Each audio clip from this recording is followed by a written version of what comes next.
Gusto ko lang mag-share sa inyo guys na sobrang sarap mabuhay ng mahaba at sobrang sarap din na mangarap.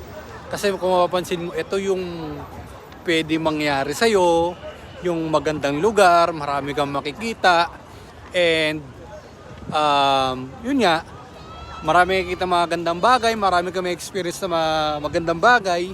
So, ito yung kung bakit masarap mabuhay pa na mahaba at mangarap na mangarap. Kasi ito yung mga pwede pang mangyari sa'yo. So, kung ikaw, nahihirapan ka sa buhay, struggle ka, may problem ka, hindi umaayon sa'yo yung panahon,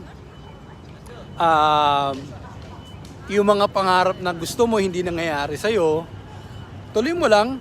Pero dapat, pag tumutuloy ka, gagawa ka ng action. Kailangan nag-grow ka, kailangan nag-level up ka, kailangan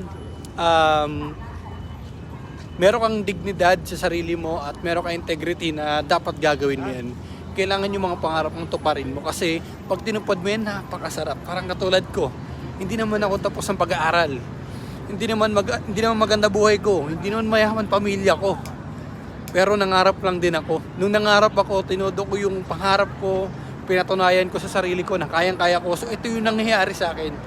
So kung ikaw, nangangarap pa lang din, ituloy mo, gawan mo ng action, at patunayan mo sa sarili mo na kayang-kaya mo. Kasi sabi ko nga lagi sa sarili ko, kung kaya nila at nagawa nila, kaya ko rin at magagawa ko din. Walang nauna, walang nahuli.